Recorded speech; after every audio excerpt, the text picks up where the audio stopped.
going through that impacted me. Then I've kind of, saw a reflection in myself, with the clients I have. But sometimes you can have that inverse reflection to say, man, okay, I got support family, but they don't. Welcome back to another episode of Zenpath Radio. I'm Roger, hosting alongside with Ryan San, and today we have a special guest, Derek, the owner of Medi-Ryde. Medi-Ryde is a fast-growing company providing non-emergency medical transportation in San Antonio and its surrounding areas.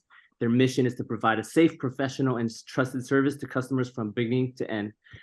Thank you for being on the show, Derek. Hey, thanks for having me, Rob. We finally got Derek on the show. Hey. After what? It's been a year? Yes, sir. You want to give the backstory, Ryan? I reached out to Derek like a year ago, and we were like, hey, I forgot, like, what was it initially to get you on the show? It was initially to get you on the show, right? Right. He's like, I want to get on the show, but not yet. And I'm like, all right, let's do this, And then so I think maybe a couple of weeks ago, I get an email from Derek, like, it's go time. I'm like, actually, about a month. Go time. You dodged me, Ryan. Was it a month? It was a month. I'm so back. I'm so backed up. I have so many emails. It's unbelievable. It's unbelievable. Yeah. But I had to flag the email to make sure like it comes to the top. You know what I mean? So that's how I was like able to see it. But yeah, man, it's good to have Derek finally on the show. It's good. Yeah, as well. So like, I guess one thing initially when we were talking before we started the interview was that you mentioned that you were, an ex-military veteran, and that kind of stuck out to me. Like, how did you go from that to starting your own NEMT business? So, and actually, I've 27 years in military, medical service corps. I did everything from medical logistics to patient care, patient movement from the battlefield to hospitals back to the United States during wartime. And I said to myself, I'm going to do something less stressful when I retire. I'm going to do trucking, broker, just move freight back and forth. Just did a little taste of that in the military.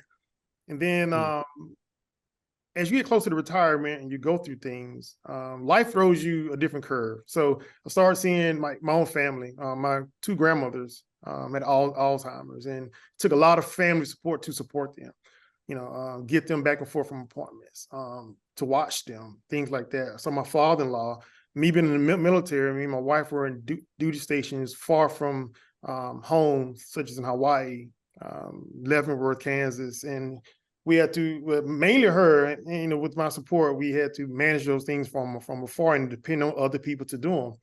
So one particular day, as I'm getting ready to get out of the military, I go into a VA appointment, not a VA appointment, a military appointment, but in a VA, at the VA, and I saw this guy sitting outside as I'm going there. Now it's a month of July. It's hot in Texas, right, San Antonio. So it's about at least 100 degrees that day. I go in for my appointment, and I come out about an hour later.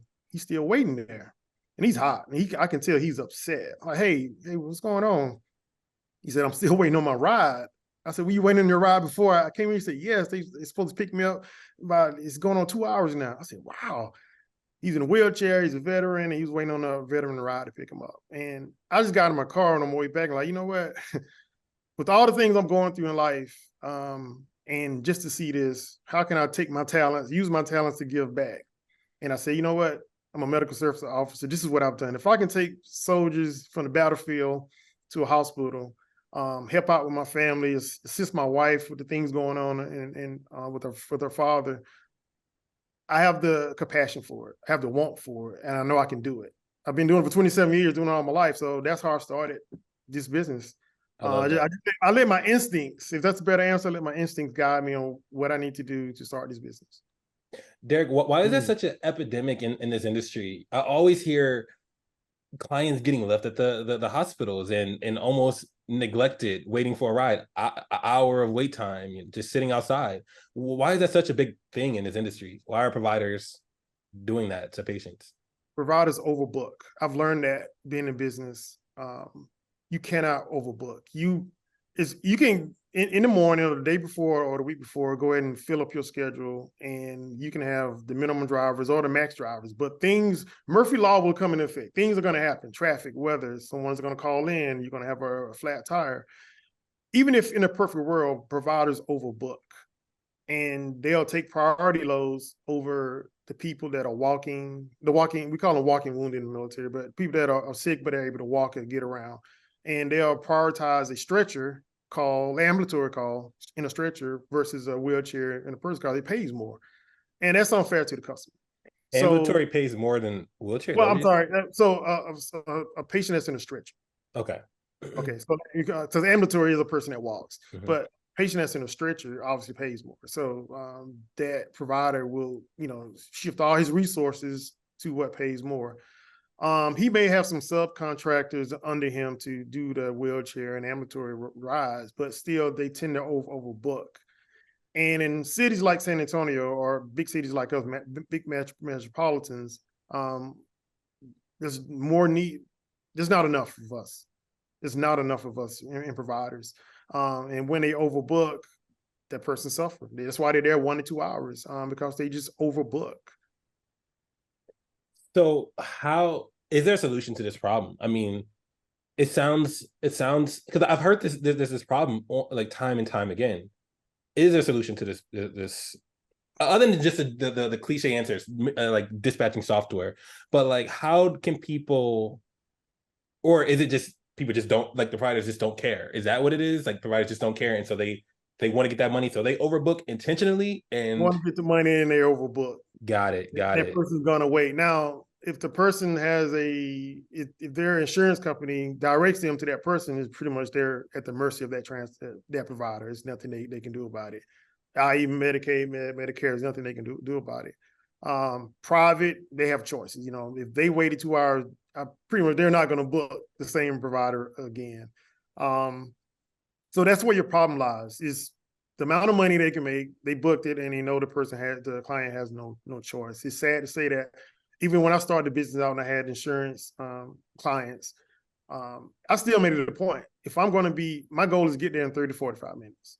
If I'm going to be later than that, I'm calling them. Whether they got to stick with me or not. Hey, ma'am, we're going to be 35 minutes late rather than 30. Ma'am, we're going to be there in 45 minutes. Hey, my driver's turning the corner now. Then that makes them feel great because I'm communicating with them. But when the provider doesn't pick up the phone after 30 minutes, 45 minutes to an hour, that customer's getting upset. And then they get the call and saying, oh, it's going to be another hour. That's not good. So is there when you mentioned private, you mentioned that you're right, they can just go with another provider if that ever were to happen. The alternative is brokers, broker contracts. And the clients, I'm guessing they can't just leave like that. They don't have that option.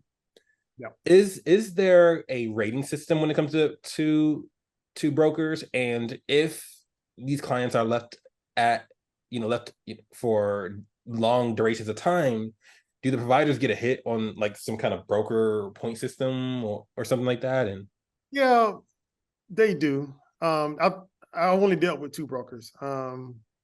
I know one of them, I don't want to say the name, they're starting to come up with a system to penalize the providers for being late, not coming back to pick them up. I've seen providers not come back and pick you up. Wow. If you can't drive, you're in a wheelchair, you stuck outside a facility. Yeah. It's not even funny, is that I've seen things on the news that you hear about the next day that a person was left outside the facility overnight, and the fire department. Overnight? Yeah, it was getting very late. Not overnight, but getting very late, that the fire department had to step in and take the patient. But they got to be more responsible than what they are. So the brokers you can get away with it on the broker system because they have the insurance, and that's the only insurance that they have. And the broker has already subscribed or contracted so many providers. They may take it from another provider, give it to another one, but I'm gonna put it this way: not all the transportation companies are bad. Sometimes you get trash in and trash out. I'll leave it at that. Got it. So like now that like how long have you been in this industry now? 2 years now. 2 years. years. Okay, so like okay. So now that you're 2 years in the game, like what was like some of the misconceptions that you had about this industry before you got into it? Brokers. Misconception was brokers going to fill my schedule. Brokers going to keep me busy. Brokers pay good. I learned the hard way that you must negotiate. I learned the hard way that you must tell them your worth. Don't just take the thing they give you and let them tell you exactly what you need to run your business, because they're not paying the bills. They're not paying your labor. They're not paying your car insurance. Your auto insurance. The maintenance for your vehicles.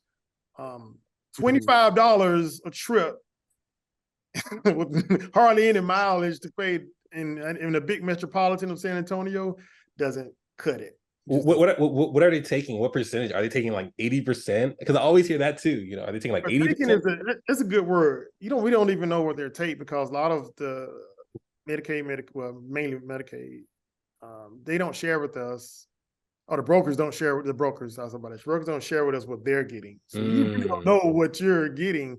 They have a set amount across the board for companies, established companies, and companies that have been with them for a long time. They have bigger fleets, but still. But providers know something's not adding up. Oh, I know something up, but they're throwing you so many trips that you're making a lot at the end of the day, but you're running yourself ragged. Versus I'm doing maybe 200, 300 miles a day with one vehicle. I'm sorry, I would say less than that. Say I'm doing maybe 150 to 200 miles per vehicle. That one vehicle is doing 300. Maybe he's on the road 8-10 hours a day. Versus my guys are on a shift 8 to 9 hours a day, and we're doing a lot less. We're taking our time. We're getting there ahead of time to get them to their appointment. We actually had an opportunity to take them into their appointment to make sure they're in the right place.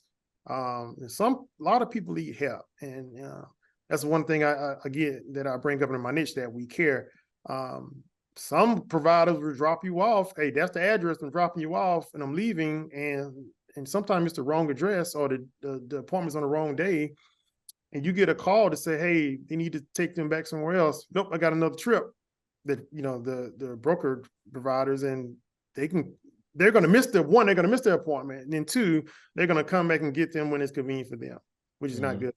So. But those are not familiar with what brokers are and the difference between brokers and private pay. Can you explain, first of all, what a broker is, and what is the difference between brokers and private pay? Man, what I want to say about brokers, I'm gonna restrain myself.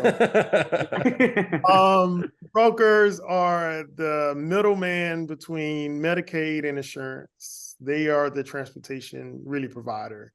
They had a contract with insurance company, i.e. private and Medicaid and public, and they handle all the trips, meaning they coordinate them, coordinate with the patient. They collect the money up front after the fact with the insurance company, and they subcontract us to do the trips. And in most cases, we have to have our own vehicles, our own employees, so forth and so forth. Everything's on the provider, but the broker really doesn't have any overhead other than his managers, his customer service fleet, things like that. Private. Meaning I have a customer that maybe doesn't have the type of insurance that covers transportation, non-emergency transportation. And I'm going to throw that out in both. Medicaid, not all Medicaids cover non-emergency medical transportation. All depends what plan you get. And I'm not familiar. Every state is different, but most of them, I say majority of them do. So it is the benefit in the insurance that you have that covers non-emergency medical transportation. Now, that's on the Medicaid and public side. On the private side, some do, but you only get so many per year, or so many miles, or you have to submit a voucher. And so the private customer has more control of, I need to ride by myself, me and my loved one, or I'm riding to my appointment by myself. Do not bring 2-3 other people in the van with me at one time. They have more control of their trips. And obviously they're going to pay more because they want that luxury, which I fully endorse in the times we live in now with COVID and the communicable diseases, which COVID has calmed down, but people still are real eerie about that. So those are the two differences between the broker and Medicaid. The brokers manages the transportation companies, and they manage what they pay. You have to sign a contract stating you have to agree with it. They claim you don't have a lot of room, negotiation room, but if your reputation is good and you know that you're doing good in your area, you should stick your worth out there and negotiate. But a lot of the newcomers in this industry take the first thing they get and sign a 2-year contract and they're stuck. And they quickly realize that, okay, this is not paying enough. And my day is consumed with taking their clients everywhere. So you mentioned that you're only working with a few. Oh, go ahead, Roger. My bad. Oh no, I was just gonna ask, like, how long were you with that broker initially before you kind of left it? Because you said 2 years. That's I'm gonna say the broker really helped me get started. It okay. It opened my eyes to what the industry is. Meaning, I had the opportunity to go to every facility, every part of town, to pick up those clients. So it opened my eyes to how what's going on in the industry. What is the need? What is the growing need? What are the deficiencies? How can I grow in this industry? What is my worth? I can increase my worth. So I was with the broker pretty much all the way up to about 1.5 years, and I weaned myself off of it because I started mixing myself with other owners of rehab facilities, home care, and I built trust. And when you start building a trust, that goes a long way. No, and I don't need a contract to feed me clients when my worth and what I'm doing out there. When they're hearing great things about me, hey, Medi-Ryde cares. Medi-Ryde took care of my patient. Medi-Ryde go beyond what they're supposed to do when they're transporting patients. Hey, why don't you come over here and let's sign a contract? Matter of fact, I have a friend too, and he needs help as well. We can get you a contract with him as well. And that's how I blossomed and I weaned off the brokers. So you mentioned that you prioritize creating these relationships with these facilities and whatnot, where you're just getting out the van and just introducing yourself.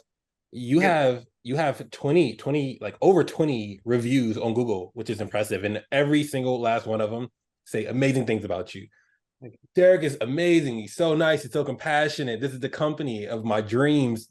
Hallelujah. Amen. So does that impact your relationship with these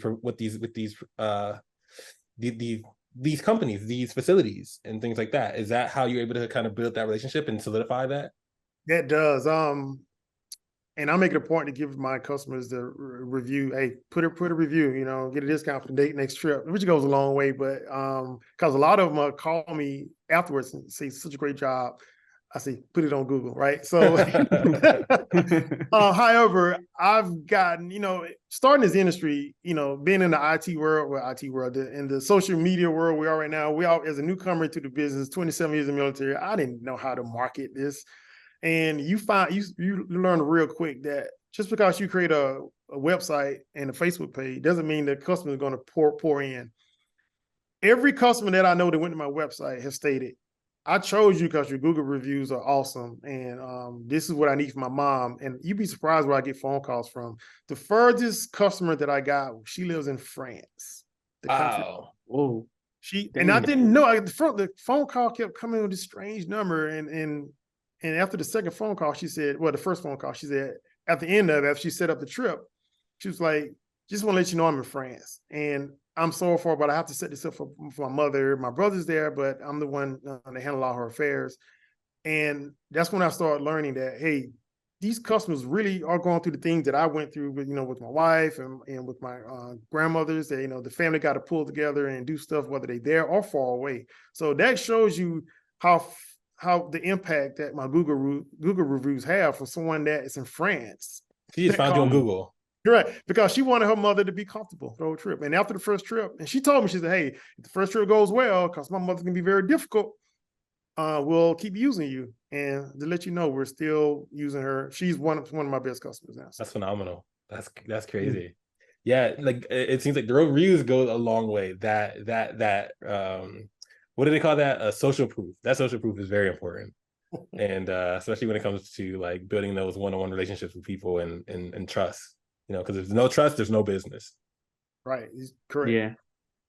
Yeah. Derek, you mentioned earlier, like, to circle back about you mentioning that going through a broker initially taught you many like lessons about the business. If someone was interested in getting into the business, like, what would you kind of advise them to start off with a broker and learn the hard way, or like just go to the private pay? Like, how would you advise them?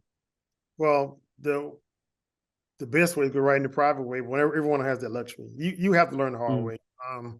Because I mean, unless someone just set you up and handed you a contract, which is always not likely. I haven't seen that.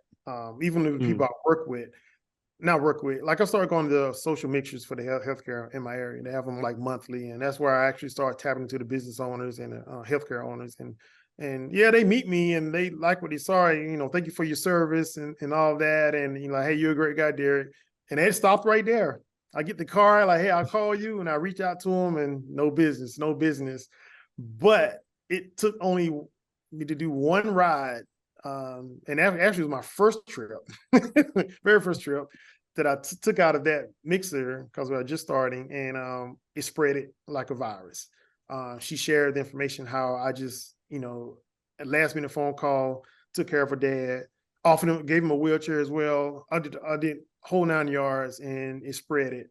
So to answer your question, everyone needs to learn the hard way because, I'm still learning lessons, but you gotta go through things to get somewhere. So I advise that should you go through the brokers at first, I would say have them on your side because some days you're not going to always get the private trips. Every day people don't go to but the brokers are always going to have trips for you, and you can use them as fillers. They are great fillers if you are starting out and if you are not well established. They are great fillers. That makes sense. So like, I guess during this, like earlier you mentioned that, so I want to kind of dig more into like your why. Like, this business sounds like you went through a lot of challenges, and just being an entrepreneur in general, like it's not easy. Like, what is like the ultimate why that kind of keeps you going despite of like the struggles? Knowing that someone will always need my help, and how can I impact them? A lot of the patients we pick up are not as fortunate as my grandmothers and my father-in-law that they had family there to assist, right? I'm starting to think about some clients. I'm getting a little choked up. So some of the clients we pick up, they have no family left. They've either passed away or they find themselves left in San Antonio. And when we pick them up, we are their outlet to the world. So you see this picture of San Antonio behind me. And some of them are natives from here. And when we take them to their apartment, man, they're in awe. Like, oh, I remember I used to go there.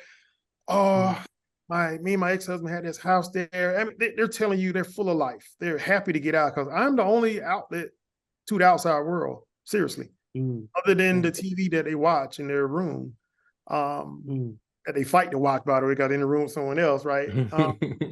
So that makes me feel great that I put a smile on their face. We build great relationships. I tell my drivers, learn everything about the patient. Let them learn everything about you so the conversation is easy. You want them to feel at ease when you pick them up. And I'm telling you, we have great relationships with our customers. That keeps me going because a lot of the customers, especially the holidays coming up, I ask them, hey, is anyone coming here to see you for Thanksgiving or Christmas? And the answer is always, for most of them, no. My sister has passed away. I'm just here, and they're going to have something at the rehab center for us. So I took it to the point, and this is maybe your next question, but I go an extra mile before the holidays. We, for some of the facilities, we go out there and bring gifts. I'll take the workers out there, and we show them some appreciation, something, because they don't have it no more. So that's what keeps me going. That's along with how I started this business. That is my why that keeps me going, because that's my purpose to serve the community. Yeah, I served my country for 27 years. I'm still serving it now, and I'm just serving it in a different way. Okay. I love that. Yeah, I love that. No, Yeah, I love your answer. Go ahead, Roger. No, I just wanted to comment on that. It's like, I can tell like your genuine desire to do this meaningful work.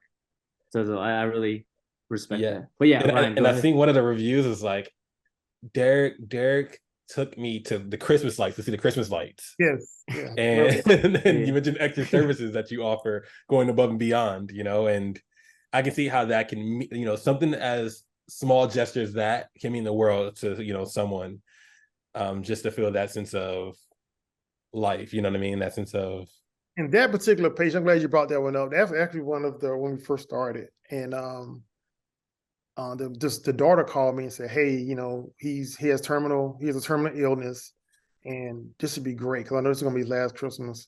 I said, how much time you need? She said, can you give me 2-3 hours and you can just drive slow? Cause he couldn't get out the wheelchair. So we rolled down the window, it's cold, around the windows, and he was just in awe with his grandchildren and his daughter. And that made me feel, it was late at night we did it, but I made it happen. I found a driver that was willing to do it, which I got drivers that are very, I interview my drivers to make sure they have the same values that the company that I'm looking for in my company. And, I have got the driver to do it and shoot. And we end up doing like 2 or 3 of them, by the way. Wow. That's amazing. That meant a lot. That really made me feel fulfilled to do one of his last wishes. That's amazing. That's amazing.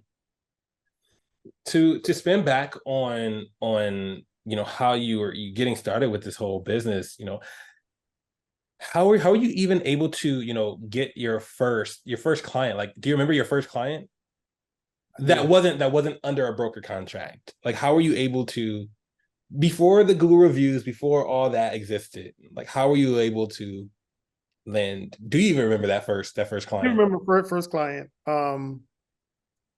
It was a private pay, got out the blue call. Actually, my first client was guy needed a wheelchair. It was a person that I met at one of the mixers. And she called me that morning and just stressed that he needs a wheelchair, he needs a appointment, he can't drive his truck. I told him not to drive his truck. He needs transportation. And I called my driver. So back up before that. As we started trying to get clients, I'm driving to every rehab center, adult daycare center, rec center, dialysis company, passing my cards out. I'm thinking that's the way to do it. I didn't know what I didn't know. I called myself doing all the research, and we hit the street. Me and my first driver at the time, we just hit the street, going places, handing out cards. And finally we got a hit, and it was that person. Well, I went to that mixer and I met that person, and we got that trip, and that person started spreading the word at the mixer, how responded I was and that. So we got there and I was a little scared. I met the driver there. So yeah, I was excited to get my first trip, got the wheelchair out, provided it to him, and we took him to his appointment. I think I talked to him like, hey, you okay? Everything's good. Your seatbelt too tight. I'm really nervous, but I didn't want to let him know I was nervous, So I had a great conversation with him. And then it went on from there. So the fear went away because I just needed to be myself. I didn't have to put the business act on, which I don't even know what that is, because I never used it. It's just be myself, and people felt so relaxed when I was myself, and they start pouring out the things that they appreciate and mean a lot to them, and they'll start telling you their story. And that's when I knew, okay, I'm on the right course of action with my niche. We care and make this very personable type business, and I'm gonna go a long way. So that's when I knew. Yeah, it's when you're vulnerable, I think that's when people feel the most closest. Right. You mentioned also that I find it very interesting how you said the mixer is what worked as opposed to dropping off business cards. And my theory is because going to a mixer is less salesy. You're networking, and it's more organic rather than going to a facility. I'm not saying a facility dropping off a business card or gold approach doesn't work, but going to a facility, just dropping a business card and just taking off, it's kind of, I'm touch and go. Here's what I'm offering, but you get nothing in return other than, like a service that they probably get 100 business cards for. But a mixer, you're there to kind of highlight your personality. That's Derek. Derek is trustworthy. And maybe that's why that was the first one to hit. What do you think? That's definitely the first one to hit. Now, in that mixer, and it wasn't the first time I went to the mixer, like the third time, and I was getting exhausted because I gave out cards and nobody was calling me back, right? Mm-hmm.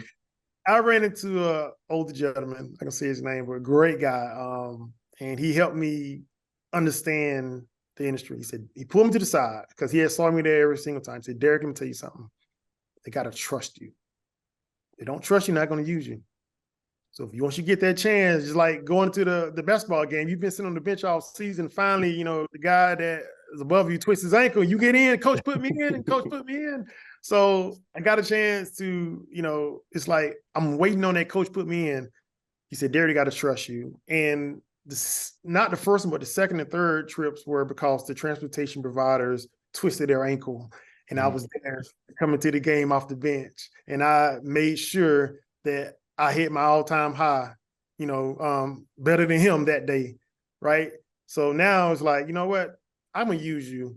And after about 2 or 3 trips, hey, let's do an agreement, a contract. And that's how that manifested. So it took a bit, but the big thing is trust. Trust. No, I can definitely see that. Derek, I wanted to touch on I wanted to touch on money and how much money is in this industry, because this is the moment that everybody wants to know, like, what does the money look like in this business? So can you share with us how much revenue you bring in for your business? I bring in over 6 figures, and I will tell you that you'll make that starting out the first year if you coordinate, manage everything perfectly. Now 6 figures got to get diced up in a lot of ways, labor, maintenance, insurance. The biggest thing is insurance, of course. And now you got fuel and inflation. It's going crazy. So the revenue's out there, but you have to have a plan. And every plan is not going to be the same. My plan in here in San Antonio, Texas versus Atlanta, Georgia, California is going to be different because your industry is different. The pay scale is different. Gas is, $5.50 in California versus $3 here in Texas. All that goes into play. The broker system. Some states, there are no brokers. You can deal directly with Medicaid. So you're getting your full worth. In most states now, you deal with the brokers. So you're getting less than half of what they're getting, right? Now, if you start to do more, be on the road all day with your vehicles, that's going to put wear and tear. So you're going to, versus needing tires in 9 months, you're going to need them in 6 months, even if you rotate them. So, are you getting your worth out of that? So when you look at the revenue, you really have to sit down and do the math. Now, at the beginning, it's hard to do because the revenue's coming in and everything's working fine when you start, right? The van got new tires. Everything's looking green. Right. Everything's green. You got a little money in the bank for labor for 2 or 3 months. So everything's good.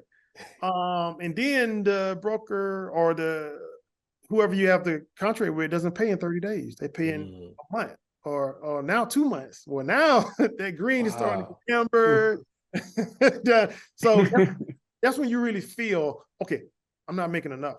So even though I'm doing 40, 50 trips a day with this broker, I'm not even meeting the mark at the end of the month to pay my, don't forget the van note if you have to finance it, because good luck finding a used van that you're going to pay cash for right now with the inflation going on. You're just not going to find it. So then financing right now is what, 8-9% for a commercial. So inflation is really hurting. So at the beginning, it's great. But once the ball get rolling and the customers are coming in and the tires start to wear out, you're going to feel how much revenue you're going to make. And if you manage it well, that's when you start to say to yourself, I need to bring in customers that can pay more than the broker. And they don't start even it out. It'll even it out when you start doing that. I see. What do you think the biggest misconception is when it comes to revenue and net that aspiring providers kind of have? Because I'm sure there's a huge misconception when it comes to net, right? Because people are like, right. What is the net? What is the net? And yeah, what do you think? The misconception is, are you going to work the business or not? I mean, are you gonna? Some owners feel like they don't have to drive. Some owners feel like I want to drive. I'm going to be a part of my business. At the beginning, for the first year, Roger and Ryan, I drove first 2 years. I mean, I'm in the van every day, right? Now we got to the point where I actually can relax a little bit and do more on the management side and grow my company, which has been great because you need that time to grow. You cannot grow the company. This is one thing I heard, the misconception. You cannot grow your company behind the wheel of the van. Does that make sense? Yeah, absolutely. I can't take a call while I'm driving. I can't tell the client behind me, hold on, ma'am, I got to do the Zoom meeting while I'm driving with you. I'm doing like I'm doing with you right now, right? Because I didn't have the time a year ago. Like, hey, Ryan, we'll get back. I'm driving. We'll put up a good time for this. And once you identify where you want to be in a company, you'll realize what you need to do. But the misconception is, well, brokers are going to pour in all the money. That's false. They're not. They're not going to make you successful that you can step away and grow your company. All right, unless you just can't. The misconception is I put it on the website, Instagram, put my cards out there, I'm gonna get business. No, not gonna happen. Like we just stated, you got to go out and meet, shake hands, let people trust you to do it. That's how you got to do it. There's many ways of that, but overall, that's how you got to do it. So those are the two misconceptions that I would like to, yeah, two big misconceptions that I have. Awesome. So like, I guess, yeah, I'm going to circle back into like more of your personal life.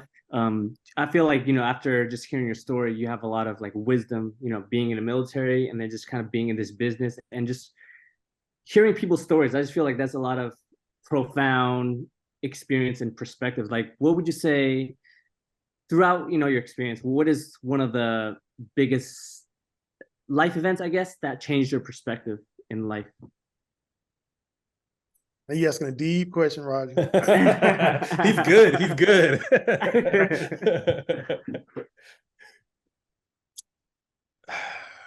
Seeing people, we are born in this world and we die, right? Everyone has the conception that, you're going to grow old and die, right? You're going to die of old age, but it's not the case. I'll go and share it. So I personally went through an illness right before I retired from the military.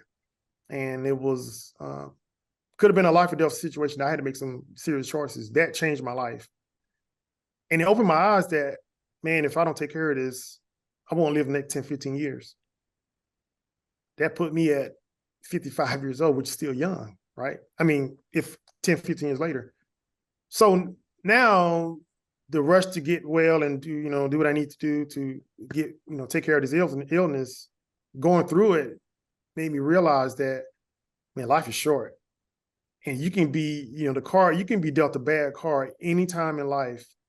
And, you need to take care of it. So I look at the people that I pick up. I pick up a lot of young, you don't think I just pick up seniors all days. No, I pick up patients younger than me. Wow. That have failing kidneys, a weak heart. And their life expectancy is not long, but they don't have they didn't plan accordingly. Luckily I had, I had military insurance and everything taken care of, but you talk about a 20-year-old that has never stepped out in the world of work and don't have the insurance I have, insurance, proper insurance. He's have to jump on the system and the system moves slow to give him care. So when you start looking at those things like, man, it's a big need for people like me that care, that not just want to do it for the money, but just actually care, because I went through it at the same time because, I had my wife, I had my family there to support me. But what if I didn't have that? I would be that guy and a person in that I'm transporting that telling me I have no family, this and that. I have a failing kidney. I need a kidney so bad, but I don't have no one that would give it to me. And next thing you know, within the end of the year, they're gone. They're not with you no more. And you're like, wow, But at the same time, I'm doing my part as a provider. I'm taking him to his appointment so he can meet his appointment, get his dialysis and this and that. I only can do my part and hope that someone else would do theirs, that the doctor can cure this person of their disease or whatever they have, or he hopefully gets a kidney. So I'm using that as an example. So that changed my mindset on caring. Now in the military, I know I'm going long-winded here. So no, it's all good. Let's hear it. No, I love it. It's good. In the military, when we, doing contingency operations, whatever, we had to get this soldier home. That was on my job. We get them from the line and we take them back to the hospitals and get them back to their loved ones. And when you get them back to the hospital, they're calling their loved one immediately, like, hey, this is happening and I need, I'm gonna see you soon. And they're so emotional. That makes me feel great that I had a hand in that to get that soldier home to his loved one so he can get well. Because being over there, they're either gonna get a phone call or a knock at the door or a call from him. I'd rather the family get a call from the soldier rather than a knock at the door and telling them what happened. So you see where I'm going with this? Yeah. So now I'm seeing it on the back end when I come home, as I'm retiring from the military, that, these people, who are they making a phone call to? Not many people. If they do have family, great, but a lot of them don't have the family. So that is the part that keeps me going of my why. That makes sense. Absolutely. Yeah. No, I like how you connected it all together. No, it's very meaningful. Sure. No, thanks for sharing that. Yeah, you made me open up a little bit more than I thought. But I thought it's fitting because I wanted to be genuine. I mean, I can give other examples, but going through that impacted me. Then I've kind of saw a reflection in myself, with the clients I have. But sometimes you can have that inverse reflection to say, man, okay, I got support family, but they don't, and they're just young as me, right? Right. Yeah. Right. But I think, these stories are important though, because I feel like when it comes to the NEMT like space, I feel like a lot of people kind of focus on money initially, which is important. I understand when you're starting a business, money, but I think sometimes some people might get short-sighted of like the humanistic side of it. And I think like just hearing how you approach people with like a genuine, like good intention, I think that exemplifies a great example of how people should approach life in general. And I think like if you want to achieve success, if you kind of focus on good intentions and the human side of it, I think success is like would be the side effect eventually from your good doings in life, kind of thing. So totally agree, and I measure my growth based upon that. I was growing so fast, I lost touch of customer service for a little bit, meaning I was trying to take on more trips, right, to get money. And I noticed we were late on some of the pickups. Not that they missed the appointment, but just when weather impacts San Antonio, when it rains, people can't drive, right? So, and when I have too much overload of business, it's going to show itself. It's going to, it's going to blossom. You can like, golly. So, I said, I need to slow it down because the customers are suffering with my growth. And then all of a sudden inflation hit. So, but take back your statement. Those are learning curves I have to go through that, I can't lose sight of why my why with my growth. I got to do it incrementally together and it'll grow. It'll grow right and it'll work itself out. How many vans do you have, Derek? I have 3 vans right now. Okay. Is it, and how you mentioned that you're not driving like anymore, at least full time at least. So how big is your team? I have 7 to 8 drivers, me/8. Now I do make a point to drive. I'm gonna tell you that. Whenever we're slow, I have to maybe a driver. Most of my drivers are retirees anyway, so they don't have to have the 40 hours a week. So I drive because I want to talk to the customer and say, hey, have you met my new driver? How's it going? They're gonna spill the tea, right? But when they do tell me, it's only great things, and it reassures me I'm doing the right thing. I'm picking the right employees. I've even heard this. He said, taking the guy, he's like, these vans drive so smooth. I'm like, it's a 2019, and I can put some new pictures on it. So yeah, it is driving smooth. I'm really cheesing as I'm driving. And those are great things to hear from my customers. I had a patient that left for a purse or something in the van, and we had just shut down for the day. I had to go to the van, and I had to come from home, get it, and I took it right to her. I didn't mind, because to them, that, when you go to facilities, their phone, their purse, looking at TV, the next meal is all they have. Her whole night would have been ruined if she didn't get her purse back. It's the simple things that goes a long way with the client. So, do you think that being or driving, for a provider, it's important to drive at least sometimes to stay in touch by why you do it, like the why, right? Do you think that's important to never forget why you are doing that business, and that's why it's important to at least drive sometimes to, be on the front line, get in contact with the customers, you know what I mean? See them, and almost like, like kind of like put yourself in that environment. Do you know what I mean? It is. It goes a little bit further than just staying in touch with them. A lot of them will tell you issues they have. And, those mixers I go to, I'm meeting a lot of people that have a lot of resources for seniors, veterans, female clients, Asian clients, people born in Wyoming, whatever. I can tap, if they're telling me a problem, I go see my guy at the mixer next meeting, like, hey, I got this client. that meets all the requirements and qualifications that you can build them a ramp outside their home, provide Meals on Wheels to them, whatever. It's a resource that is free, because those are the group I hang with now, business relationships I have. So it goes a little bit further than just checking on them. It's really to see if it's anything else I can do indirectly within my means. Awesome. What is the some of your almost like kind of spinning backwards a little bit on your Google reviews, because I think that's what we're like, wow, like there's so many people.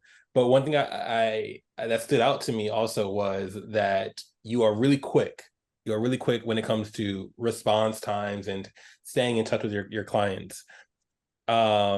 And the booking process. So I want to kind of like understand that, like how is how did you streamline your booking process? Are they calling you? Are they booking through your website? Or what works for you and what have you seen?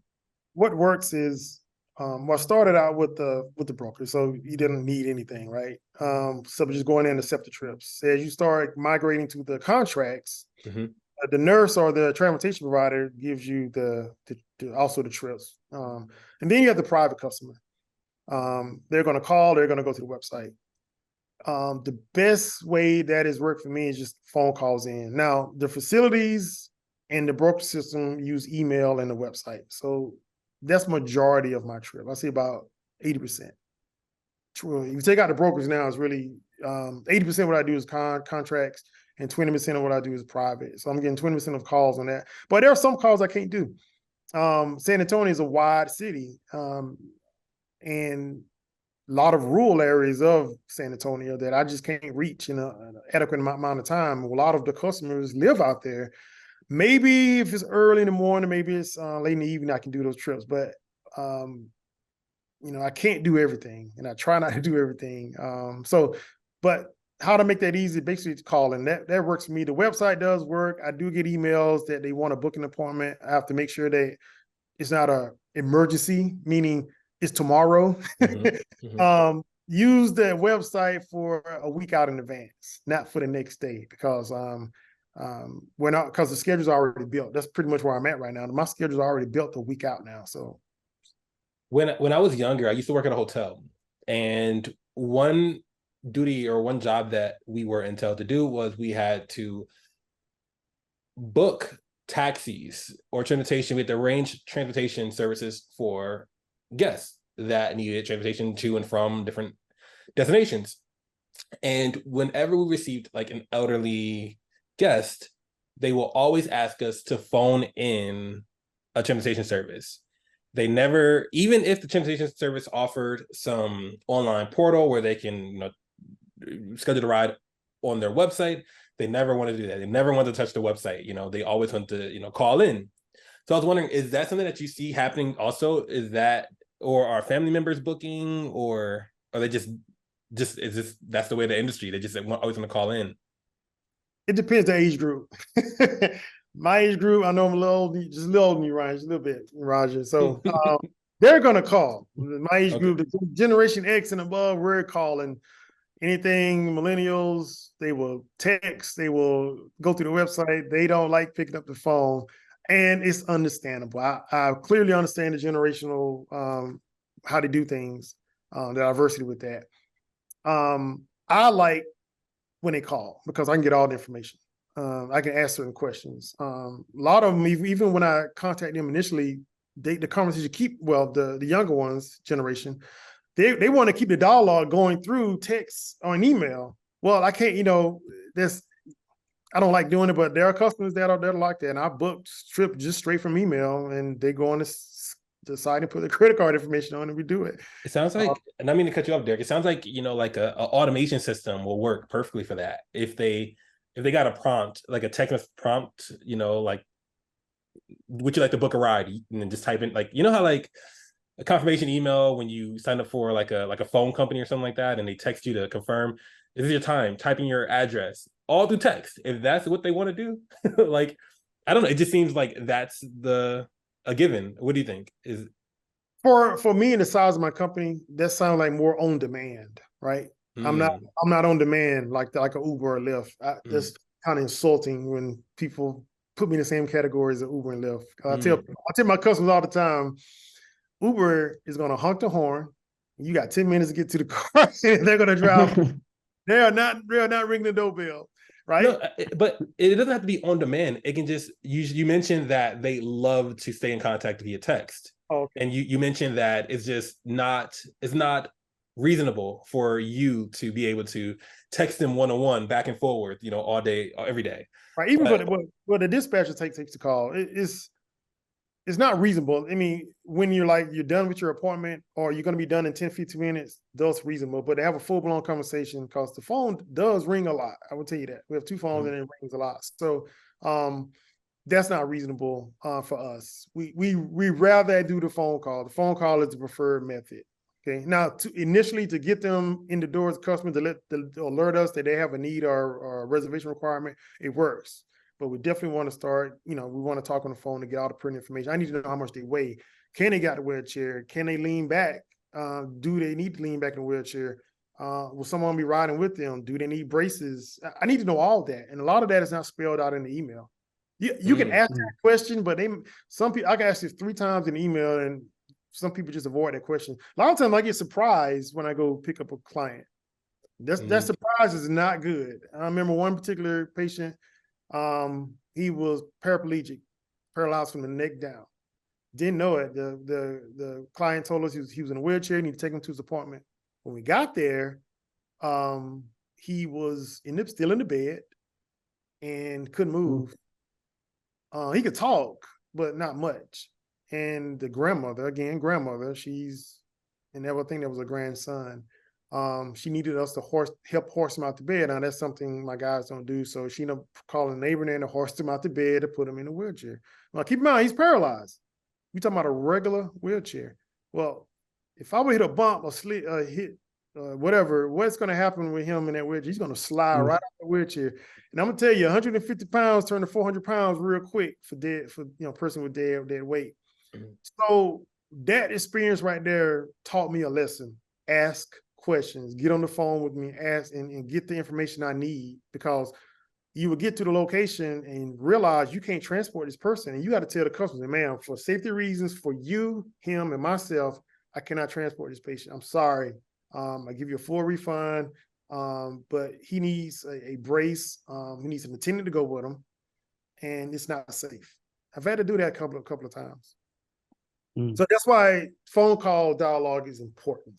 Yeah, you can get all those questions out the way in depth. You can during the email or text, do you ever just kind of propose the idea of, hey, can we get a time to get a call because I need all these pertinent information every single time all at once?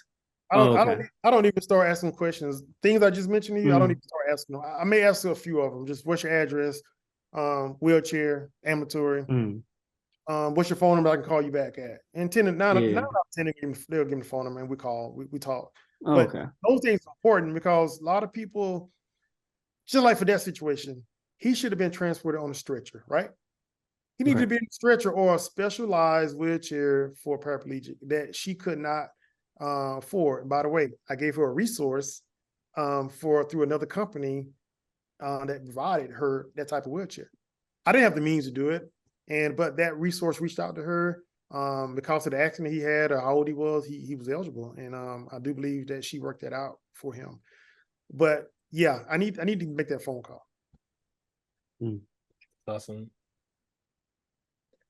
That makes a lot of sense. So, Derek, what's the best advice that you can give other providers that are thinking about getting into this business? Yeah, if there's one thing, what kind of advice would you give them? Don't do it for the money. Do it because you care. You got to love you got to love healthcare. Just talk about healthcare overall. You got to love healthcare. Not say love it, but also want to do it. There are people that are not so nice, right? There are people that are very nice, and when you got that meter going back and forth, and the person that is not as nice needs the most help. but they have to trust you. And it takes a minute to build that. I'll tell you, some of the, not to say the worst, but some of the most challenging clients were the ones that had bad experience with transporters like me. And after the first and second trip, they were our best friends. And I take them back to the facility and wheel them in. And like, oh, she's very nice to you. Like, yeah, she's cool. What are you talking about? Like, no, she's not. But the advice is because I'm going the extra mile for that customer because I care. If it was just for money and I hire a driver, and there are some companies out there, they're told not to turn the radio on, not to talk to the customer, not to take them in there, not to even care if they're in the right place, right time. And there are companies out there that do that, and that is going to hurt the customer. So how did that company build the mission and their values? I have no clue, but you have to have that, and you have to want to do those things to be successful, because you got to build the magic word, trust. So you have to really want to do this, and healthcare is not easy. You look at, and I'm gonna go stats with you. The baby boomers population, you have a majority of them still working, right? And they're supposed to all be retired right now, but a lot of job opportunities out there for them to work at home and travel without going to a 9-to-5 anymore, which keeps them in the industry. Then you have my Generation X. I retired military, so we're starting to hit the retirement scene. But let's look at the bigger number. Healthcare in America, a lot of the baby boomers, when they depended on Social Security and Medicare, versus our generation, you included. We know health insurance is very important now, so that's something we need to get longevity. But the baby boomer population, if they didn't have a job that gave them that, they depended on Social Security and Medicare, which is impacting the healthcare system. And mind you, people are living a whole lot longer now, right? So the baby boomer population is living longer. Generation X living longer, and now you have the millennials, even though they're not at the age yet, but a lot of them having health issues as well. So that impacts the healthcare system, and you got to want to do this. What can I do to make a positive impact in the industry? It should be on your mind. Yes, you got to make money. Yes, you have to make money. It's business, but at the same time, are you enjoying what you're doing and you making an impact? So those are the things I feel I give the person that wants to do this job. Don't look at the numbers of how many trips you're going to do with the broker. You better look at how much you're going to make with the broker, because a lot of people go straight to that avenue, down that road, to want to start off, but not doing the research on the private side, the contract side, and they try to learn it later on. But sometimes their business, like I said, everything's green at the beginning. By the time they realize that everything's in the red and they can't sustain, and the company's gone. So awesome. And what do you want the viewers to know about Medi-Ryde? For example, are you hiring? Do you have any events coming up? Do you do any consultant work? What do you want them to know? Medi-Ryde, based in San Antonio, Texas. We're a growing company. I have a lot more things I need to do with this company. Inflation is killing everyone right now. I think any business you find right now, inflation is just killing. Interest rates down to what a used van costs is the same price as a new van, right? With 100,000 miles on it. So right now we have a stunt of growth, but have partnerships. So just to let you know, Medi-Ryde is doing a lot of partnerships with a lot of nonprofits. We're working with the city to assist with those people that don't have rides to appointments and so forth and so forth. So you're going to see me around the roads. You're going to see us grow. Eventually I'm looking for 2 more vans right now, 2 more. So just as soon as I find one, they're gone just that quick, because people are looking for a deal. But Medi-Ryde definitely is going to be very impactful in the city of San Antonio and maybe other parts of this country. I'm not limiting myself to just this city. There's, as LeBron said, I'm taking my talents from the military. Taking my talent from the military and putting them in a private industry, and to fulfill the things that I want to do before I leave this earth. If that makes sense. Absolutely. I only can do what I can do. Absolutely. And where can people, if they want to reach out to you, if they have any questions or they need a ride or whatever their desires is, where is the best, I guess, channel or best way to get in contact with you? Well, you always got my website. It has my www Medi-Ryde, MEDIRYDE.com. And our dispatch number to book reservations, 210-868-9972. To book rides. I'm gonna give out my email. Because I know a lot of people are gonna have questions after this. This is one that, Ryan, I found you because I was looking for answers on how to start, and I stumbled upon your podcast. and I just happened to, for everyone out there, I just put a comment in one of the comments. I didn't reach out to Ryan directly, and he answered me like, "Oh man, he answered me." And we just started going from there. And he gave me his email and phone number. We started talking. Now I know Ryan knew that for everybody. Ryan like, "Man, why you telling everybody?" But that was about 2 years ago, so he was a lot smaller then. But it's great to see you grow, Ryan. You and Roger. I'm telling you. Thank you. Thank you I so much. went through your YouTube looking for answers to my questions. So I would say, when you put this on YouTube, just put in the comments. I'm pretty sure you're gonna link this to me, so I'll get questions and I'll be able to answer them through there. And I'll give you my email to put on the link. Okay, that'll be awesome. You guys reach out to Derek. He's amazing. As you can see from this interview, he's a stand-up guy. He's a stand-up guy. He's very transparent, and I mean, if I needed this kind of service, you're the personality that I would want to transport, my loved ones, I've known you for a year, and even though we had a few conversations, and this one being the longest, you just feel trust, you just feel trust talking to you. It's just a trust, and I just feel it's transparent. Roger, what do you think? Yeah, no, I totally agree. And yeah, I just wanted to say thank you for your service. I appreciate your genuine energy and transparency that you brought to our show today. Definitely admire the way you emphasize on trust and how you approach business and life, and just how you have these humanistic values. I'm sure a lot of people, including myself, would be inspired by just hearing your why.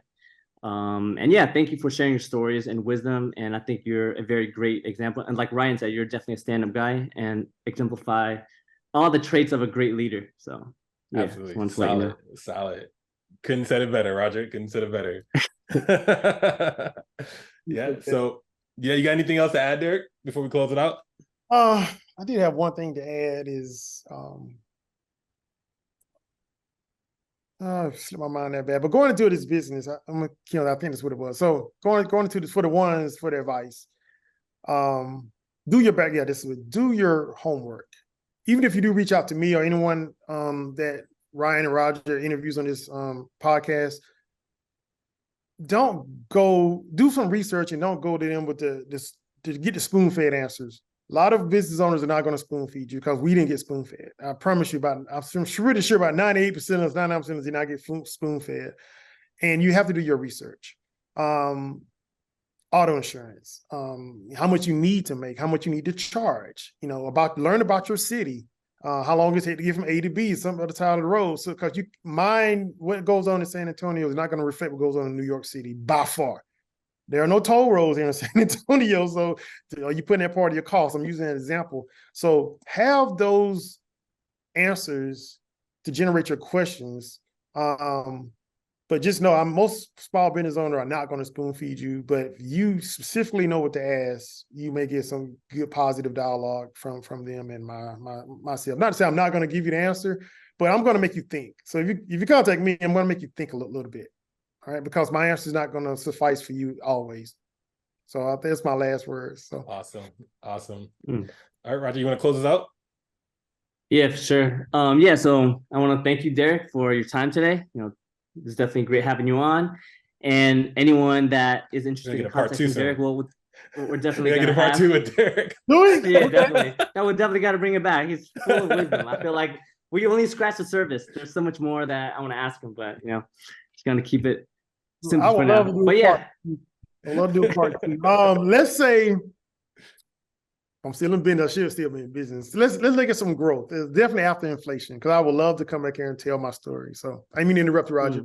Seriously. Oh no, it's all good. No, it's okay. No, we'll definitely have a part 2 post inflation. I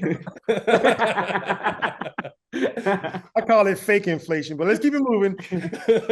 Inflation. Yeah. But yeah, anyone that's interested in contacting Derek, we're going to have all his contact information down in the comment section or in the description box. And yeah, thank you guys for watching. And yeah, we'll see you guys next time. See you guys.